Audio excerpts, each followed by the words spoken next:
presents Non-Stop 100. Delhi में आम आदमी पार्टी ने अपनी सरकार के 1 महीने पूरे होने पर रखा खाका, कई योजनाओं के गिनाए नाम। केजरीवाल सरकार के महज 1 महीने में 20,000 से ज्यादा ई रिक्शे को दिए गए लाइसेंस। उप मुख्यमंत्री मनीष सिसोदिया ने प्रेस कॉन्फ्रेंस में दी जानकारी। भारी बिजली पर सिसोदिया ने अपनी सरकार की थपथपाई पीठ, कहा बिजली पर लाया गया श्वेत पत्र। दिल्ली में आंगनबाड़ी सेंटरों की बढ़ाई जाएगी संख्या। सिसोदिया ने कहा एफसीआई से लिए जाएंगे खाद्य पदार्थ। डीटीसी बसों में महिला सुरक्षा को लेकर एसडीएम करेंगे औचक निरीक्षण। ज्यादा फीस को लेकर 200 प्राइवेट स्कूलों को नोटिस। आम आदमी पार्टी में एक और टेप से उठा विवादों का तूफान। खुद को आप अल्पसंख्यक मोर्चा के महासचिव बताने वाले शाहिद आजाद ने जारी किया टेप। टेप के जरिए केजरीवाल पर मुसलमानों को वोट बैंक के रूप में इस्तेमाल करने का आरोप। टेप की सच्चाई की पुष्टि नहीं। मैं तो किसी सीट को मुसलमान नहीं कि 11 सीट मुसलमानों को दो, गिनती पूरी करो। तो आज अगर कोई मुसलमान के सामने ये है कि मोदी का रथ अगर रोक सकता है तो आम आदमी पार्टी रोक सकती है। आपके खिलाफ एक और स्टिंग। कांग्रेस नेता ने आसिफ मोहम्मद खान ने प्रेस कॉन्फ्रेंस कर केजरीवाल के स्टिंग का किया दावा। मैंने कल ये बात कही थी कि मेरे पास एक नहीं बल्कि 2 एक और भी स्टिंग है अरविंद केजरीवाल जी का। बैंगलोर में नेचुरोपैथी इलाज से केजरीवाल की सेहत में सुधार, शुगर लेवल में गिरावट। सोमवार को दिल्ली आएंगे केजरीवाल।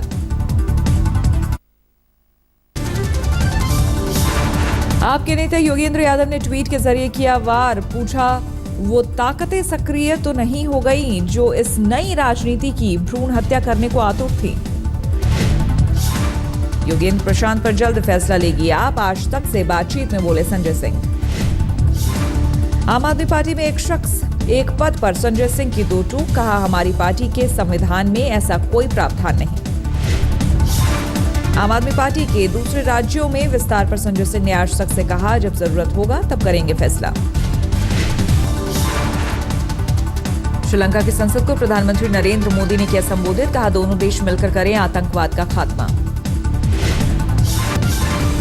पीएम मोदी ने बुद्धिस्ट सोसाइटी में पूजा की। मोदी बच्चों से भी मिले, बौद्ध भिक्षुओं को परोसा खाना। 2 दिवसीय दौरे के पहले दिन ही पीएम मोदी ने श्रीलंका को दिए 10 तोहफे। समुद्रिक अर्थव्यवस्था पर बनाई जाएगी ज्वाइंट फोर्स। श्रीलंका में चलेगी रामायण सर्किट ट्रेन। भारत में बुद्ध सर्किट ट्रेन चलाने पर जोर। श्रीकोमली को पेट्रोलियम हब बनाने में भारत श्रीलंका की करेगा पूरी मदद। दोनों देशों के बीच पर्यटन बढ़ाने पर जोर दिया जाएगा। कोलंबो में मोदी ने भारतीय शांति सेना मेमोरियल पर शहीदों को किया याद, सिर झुकाकर किया प्रणाम। श्रीलंका दौरे के दौरान जाफना भी जाएंगे मोदी। ट्रेन सेवा को दिखाएंगे हरी झंडी। 27 साल बाद श्रीलंका जाने वाले पहले पीएम बने मोदी। जाफना में बेघरों को सौंपेंगे घर। लखवी को जमानत दिए जाने पर मोदी सरकार ने जताई पाकिस्तान से नाराजगी। पाक पर लगाया ढिलाई का आरोप। सरकार का तो बिल्कुल ही डर खत्म हो गया। एक के बाद एक वो पाकिस्तान ऐसे कदम उठा रहा है जिससे भारत सरकार की अस्मिता को चुनौती देते हैं। और लखवी को इस तरह से रिहा करना अपने आप में एक बेहद गंभीर मामला है। कांग्रेस नेता शकील अहमद ने लखवी की रिहाई को बताया गंभीर। कहा यह भारत के लिए नहीं दुनिया के लिए चिंता का विषय। जमानत अदालतों में कमजोर पैरवी की वजह से होती है। पाकिस्तान की सरकार आतंकवाद पर नरम है और भारत की सरकार पाकिस्तान पर नरम है। केरल में प्रदर्शन के दौरान एलडीएफ नेता की दिल का दौरा पड़ने से मौत। प्रदर्शनकारियों ने 2 गाड़ियां फूंकी, पुलिस ने किया लाठीचार्ज। नागपुर में आरएसएस की भारतीय प्रतिनिधि सभा में संघ नेता होसबोले दत्तात्रेय ने किया भूमि सुधार बिल का समर्थन। कहा किसानों के हित में है कानून। संघ नेता होसबोले दत्तात्रेय ने संघ को मजबूत करने पर दिया जोर। ज्यादा से ज्यादा शाखा लगाने को कहा। अगले महीने 3 और 4 अप्रैल को बीजेपी राष्ट्रीय कार्यकारिणी की बैठक। मोदी सहित तमाम दिग्गज नेता होंगे शामिल। बीजेपी की राष्ट्रीय कार्यकारिणी में बड़े बदलाव। स्मृति ईरानी सहित कई महिला नेता बाहर। नई लिस्ट में 8 मुख्यमंत्री, 2 उप मुख्यमंत्री, 14 पूर्व सीएम और 40 नेता विशेष आमंत्रित सदस्य। 27 मार्च को वाजपेयी को मिलेगा भारत रत्न, राष्ट्रपति प्रणब मुखर्जी घर जाकर करेंगे सम्मानित। बीजेपी अध्यक्ष अमित शाह से मुलाकात के बाद पूर्व सीएम जीतन राम मांझी ने एनडीए में शामिल होने का दिया संकेत। 20 मार्च को पटना के गांधी मैदान में करेंगे रैली। नीतीश पर लगाया धोखे से विश्वास मत हासिल करने का आरोप। स्वाइन फ्लू को लेकर उपराज्यपाल नजीब जंग से मिले बीजेपी नेता। स्वाइन फ्लू से निपटने में सरकार पर लापरवाही का आरोप, कहा इलाज का खर्च उठाए राज्य सरकार। दिल्ली सरकार के वादे की खुली कलई, गांधीनगर इलाके पुलिस और रेलवे अधिकारियों ने गिराई झुग्गियां। झुग्गीवासियों ने किया वोटर कार्ड और आधार कार्ड होने का दावा। जमीयत उलेमाए हिंद ने अखिलेश सरकार पर लगाया वादा खिलाफी का आरोप, कहा अल्पसंख्यकों से किया वादा नहीं हुआ पूरा। कोयम्बटूर में कॉर्पोरेशन में बैठक में झड़प, जयललिता के खिलाफ नारा लगाने पर डीएम के काउंसलर पर हमला।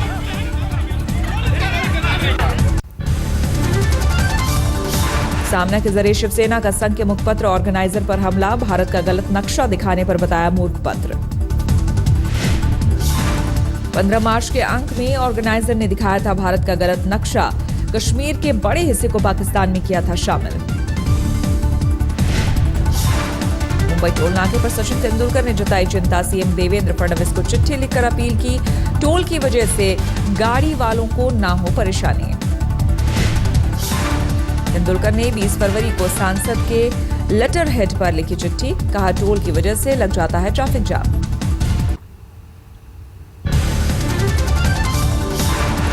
महाराष्ट्र के सीएम फडणवीस का मुंबईकरों को भरोसा, कहा मेट्रो 3 प्रोजेक्ट की अड़चनें की जाएंगी दूर।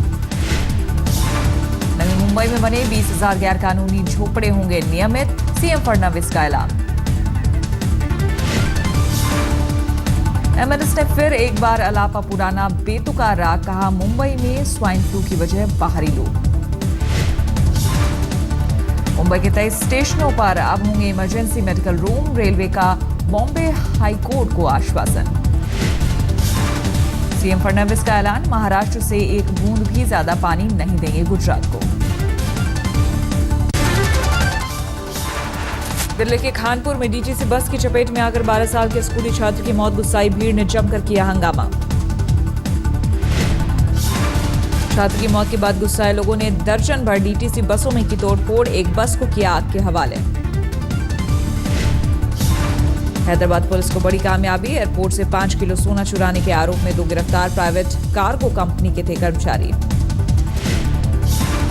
मेरठ में छात्रों पर पुलिस ने किया लाठीचार्ज, यूनिवर्सिटी में अपनी मांगों को लेकर प्रदर्शन कर रहे थे स्टूडेंट।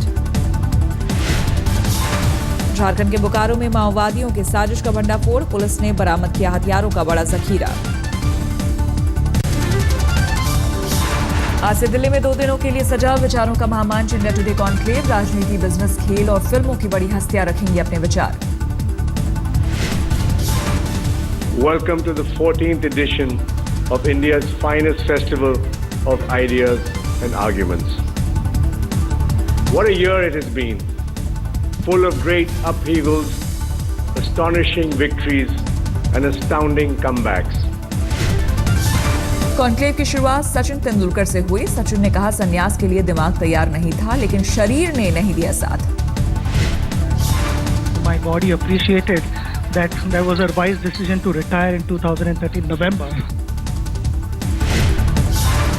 सचिन ने कहा राजनीति में नहीं आऊंगा, कहा गांव में बिजली और खेल को बढ़ावा देने का काम करता रहूंगा। वर्ल्ड कप में भारत को बताया फेवरेट।